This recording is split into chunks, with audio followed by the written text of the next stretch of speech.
Hi, my name is Steve Rohr, and I'm here with Andreas Engel, who is our Senior Manager for Infotainment Advanced Business Development.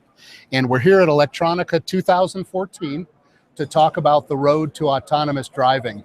So Andreas, I want to thank you for being here, and it's a pleasure to have you here. Steve, nice to meet you. Nice to see you again. Hey, fantastic. So Andreas, before we start talking about the full autonomous driving, let's talk a little bit about what we hear with it, which is advanced driver assistance systems. Can you share with us a bit about some of the current features, functions, and some of the near-term developments that are happening in vehicles today? What do we mean by advanced driver assistance systems? Yeah, sure. Thank you for that question. In the past, we had mainly warning systems, parking warning, distance warning, lane warning. That means there was no active assistant in, but now more and more we have some active assistant in the systems. And for example, the lane is full controlled. If I come beside the lane, I will be corrected. Yeah. And also the parking is now full assistant parking, full automatically. And also regarding to the speed of the car, this can be completely assisted. And in future, we see a clear trend that we move more and more in a full automatic driving mode, if it's needed, if somebody likes this, but we can discuss later on about all these aspects. Okay, so maybe we'll start talking about some of that now. So let's explore a little bit about this aspect. So we talked about driver assistance and more assistance. So I've heard it described that when you have 100% assistance, that really does mean full autonomy of the vehicle, that I can get in the car, I can tell it where I want to go, and I can sit back and relax. That's full autonomy. So help me understand, what are some of the key enabling technologies that are either under development or need to be developed for this to really be a reality? Yeah, from one hand side, it's a question of a high efficient camera system. Yeah, for sure. You need something there. You need sensors. Yeah, and you need actuators. But the very important piece of the whole story is that you have a efficient network behind what is able to transport the data from the camera, from the sensor, from the actuator to a central piece of head unit, for example, who's handling then the rest of the intelligence. And also in some cases, if it's needed, to go over a wireless transmission, wireless connectivity. And for this, for example, you need sometimes connectivity to the surrounding infrastructure. And this you can only do by wireless system, or you need access to the information status of another car. And for this, for example, you need a car-to-car connectivity. And all this is right now so far in development. Okay, so there's a lot there behind, right? So let me make sure I have that right. There's an aspect here that talks about a heavy degree of sensing that's needed, and all the aspects to that. But I heard you describe this piece around the vehicle connectivity, right? And it seems to me that if I'm going to have a car that is driving itself, that the connectivity needs to be perfect, needs to be flawless. So it sounds to me like there's a lot of data that you're describing, just tremendous amounts of it. And when you have that amount, right, I imagine it needs to be managed. And then the other aspect to that is all around that flawless delivery. And you talked about some of those. So can you help us understand, to do this flawlessly and to handle this data, what has to change in vehicle architectures or data architectures in order for some of this to be, managed flawlessly, both inside the car as well as outside the car?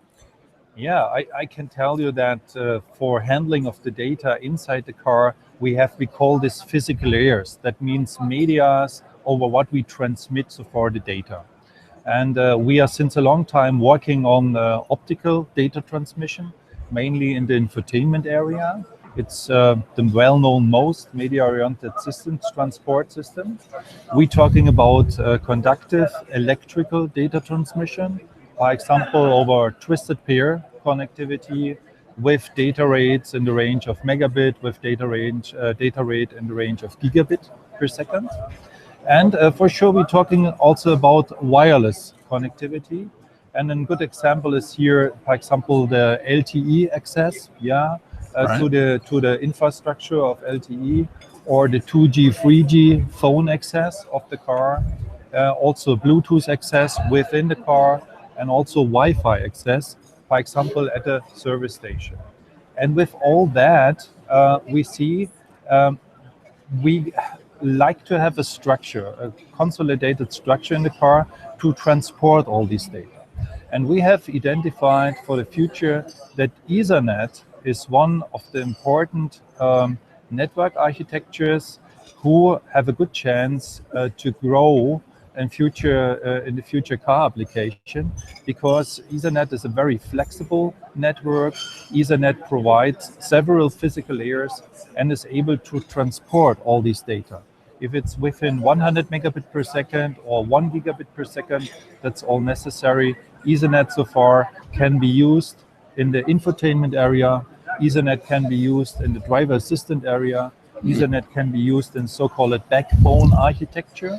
And nevertheless, we can also use Ethernet to flash the car, to load up some new software pieces, what is very important to help the driver to have always actual information in place.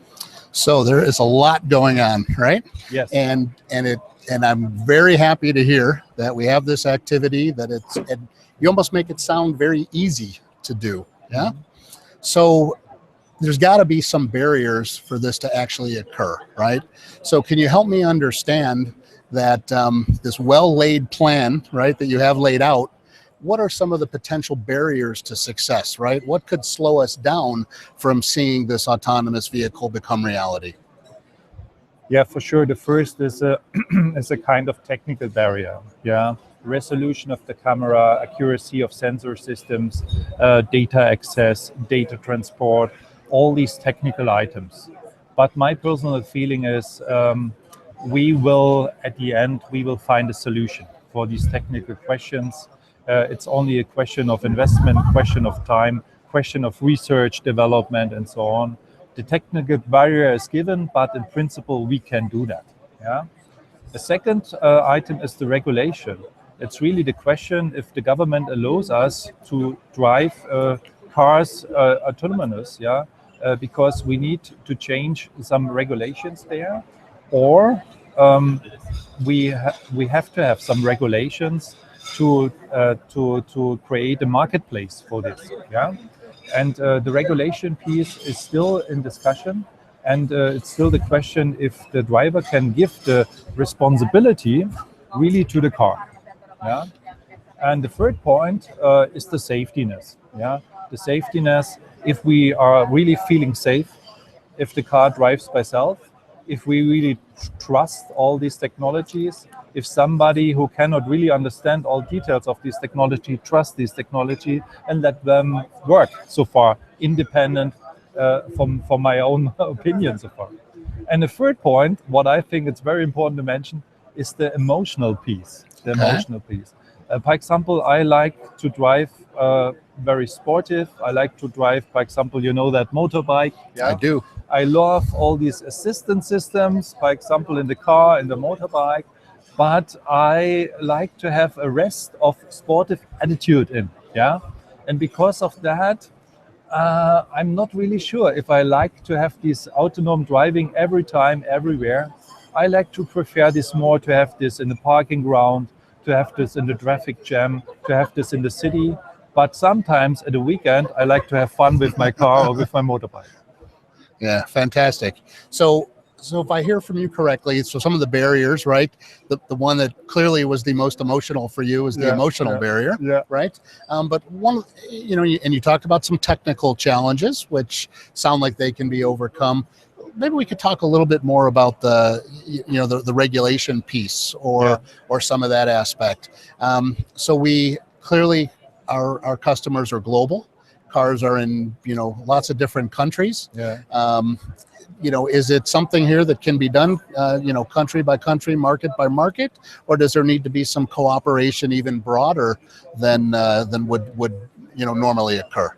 My personal opinion is we need some globalization here. We need some standardization.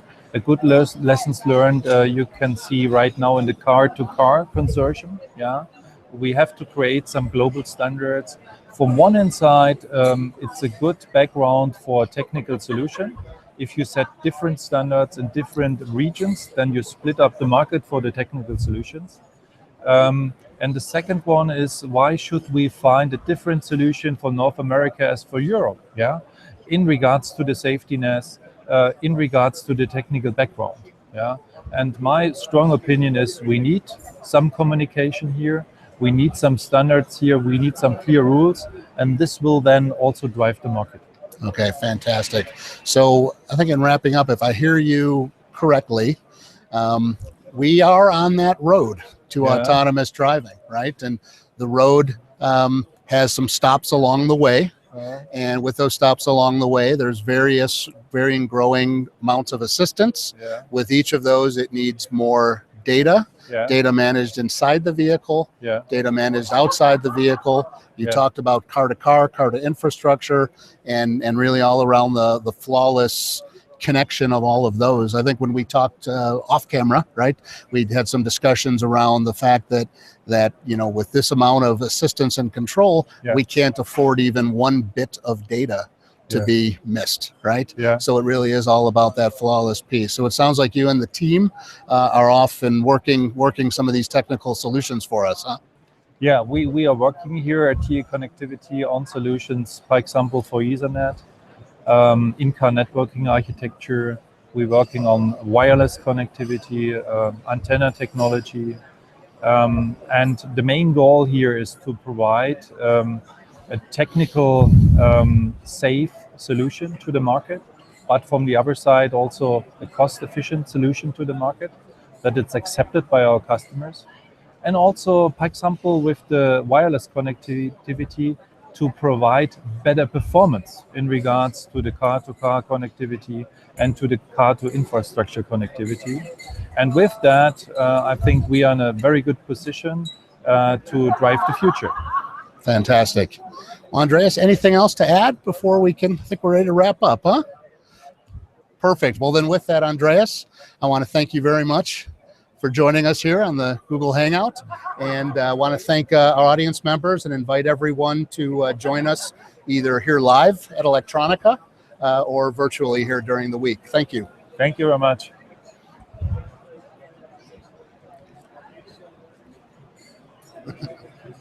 I don't know if I'm on camera still.